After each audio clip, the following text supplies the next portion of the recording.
those who are potentially interested in becoming a college professor or just interested and curious about what it takes to become a college professor before age 30, I've laid out 10 different things that I found to be very helpful in my journey.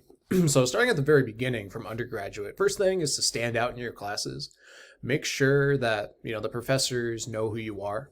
And then number two is to create and establish connections with professors. So professors in academia, they have a lot of power. They're able to connect with their peers and, say, whether or not they think someone's ready to go to graduate school. And they have the ability to train, which leads me to number three, which is to join a research lab. I say join a research lab because if you're going to get a PhD, experiments, research is probably like what you're going to be spending a lot of your time doing. And if you don't like it, you're not interested in the research, honestly, it's probably not for you, because when you go and get a PhD, it's a research degree, and that's going to be a huge piece. So say that you like it. The next step is to see if the professor will work with you on an experiment.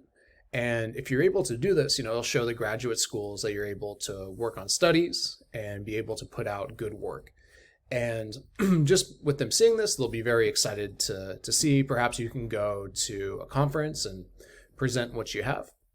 In school, make sure to get good grades. They don't have to be 100% perfect, but you want to get good grades. And one of the reasons why you want to get good grades is that it's important, if you want to become a professor, to take the route of getting a PhD.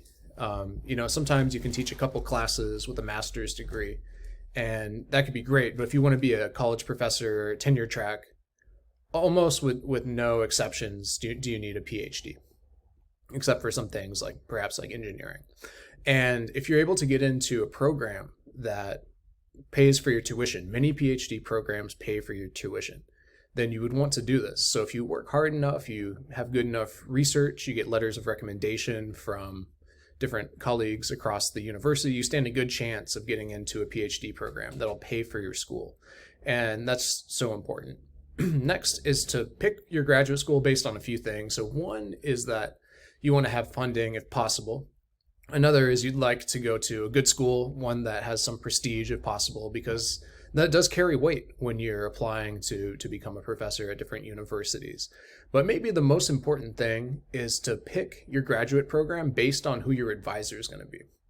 So very different from undergraduate, where you apply to a school and you get in and you start working. When you apply to a graduate program, specifically a PhD program, it's very likely that you're applying to work with a specific professor, and that professor is going to be helping you with your line of research and to cultivate a thesis for you and eventually a doctoral dissertation. And generally it's going to be at least somewhat related to the work that they do.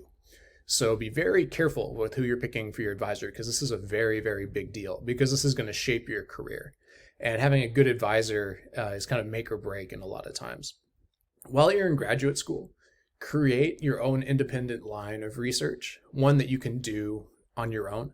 Because when you're applying to be a professor, they want to know that you can do your own work, that you're independent, and you know how to do all different pieces, all the parts. So spend a lot of time on the research process, statistics, reading up on the field itself, and think about what it is that you can add to that field. And then next, it's publish, publish, publish. So figure out which journals are good in your field and try the best you can to get some work into those journals. And it's easier said than done. It's a process. And at the beginning, it's really difficult at the beginning. And it gets easier and easier as time goes on to publish in journals. And lastly, while you're in graduate school, show that you can teach. Generally, a lot of graduate schools allow you to either be a teaching assistant or to teach some of your own classes, and take those classes seriously. Work hard to make sure that you get good evaluations, because those evaluations will be extraordinarily helpful for you moving forward. Once you're done with your PhDs, this is some extra stuff. You can either get a job right away out of your PhD.